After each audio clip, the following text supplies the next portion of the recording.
नमस्कार, मी वास्तुतज्ञ ज्योतिर्विद आनंद पिंपळकर. 7.5मध्ये लहान मुलांना त्रास होत नाही हे तुम्हाला माहिती आहे का?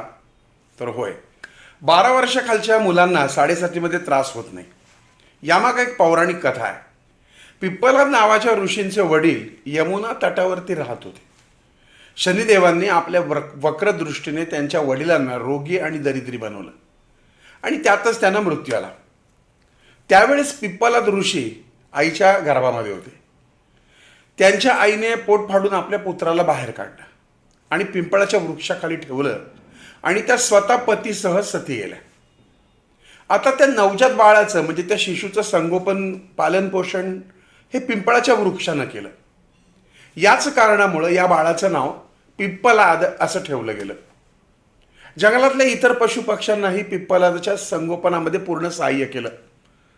चंद्राने पिप्पलादला सगळ्या विद्यांमध्ये पारंगत केलं. पिप्पलाद ऋषींना नंतर आपल्या जन्माची कहाणी समजली की शनी महाराजांच्या वक्रदृष्टीमुळे आपल्या मात्या पित्यांचं निधन झालंय. आपण अनाथ झालो आणि आपल्याला लहानपणी पीडा भोगावी लागली. अर्थात हे जेव्हा पिप्पलाद ऋषींना समजलं तेव्हा अर्थातच ते क्रोधित झाले आणि तेच शनी महाराजांना त्रिखंडामध्ये शोधू लागले. तेव्हा त्यांना एका पिंपळाच्या वृक्षावर शनिदेव दिसले. पिप्पलाद ऋषींनी शनिदेवांशी युद्ध केलं आणि त्या युद्धामध्ये त्यांना पराजित केलं. नंतर त्यांनी आपल्या योग बलाने त्यांनी एक ब्रह्मदंड निर्माण केला आणि त्याद्वारे शनिदेवांवर ते प्रहार करू लागले. ब्रह्मदंडाचा मारा एवढा होता ब्रह्मदंडाचा मारा की त्यानं शनिदेवांचे दोन्ही पाय तुटले. आपल्या शिष्यावर व भक्तांवर आलेले संकट पाहून साक्षात महादेव प्रकट झाले आणि ते पिप्पलाद ऋषींना म्हणाले की तुम्ही शनी महाराजांना कृपा करायला हवी. तो माझा प्रिय भक्त आहे. धर्माचं पालन करण्यासाठी त्यांना असं वागावं लागलं. तुमच्या माता पित्याच्या कर्मानुसार शनी महाराजांनी त्यांना फळ दिलेलं आहे. शनी महाराज स्वतःजवळचं काही देत नाहीत.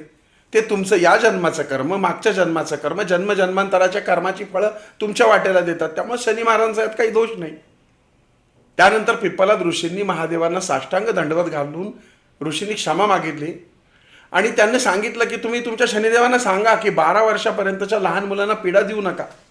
तसंच यांचं पाय तुटल्यामुळं ते हळूहळू लंगडत चालतील म्हणून यांनी मंद देवता हे नाव धारण करावं. महादेवांनी पिप्पलाद ऋषींना तसं वरदान दिलं आणि याच कारणामुळं शनिदेव हे हळूहळू लंगडत चालतात. तसंच लहान मुलांना ते पीडा देत नाहीत. यावरून तुमच्या लक्षात आलं असेल की 12 वर्षाच्या आतल्या मुलांना शनी महाराजांच्या 7.5चा त्रास होत नाही. तुम्हाला ही कथा आवडली असेल तर तुम्ही शेअर करा आणि अशाच प्रकारच्या विविध माहिती कथा यांची भरगच्च तुम्हाला जर माहिती हवी असेल तर माझी 68 पुस्तकं वेगवेगळ्या विषयावरची आहेत. हा जो खाली क्रमांक येतोय त्या क्रमांकावर संपर्क साधून आपण ती पुस्तकं मागवून घ्या. पुन्हा भेटूयात पुढच्या भागात. तोपर्यंत तुमच्या आनंद पिंपळकरचा तुम्हाला जय साईराम.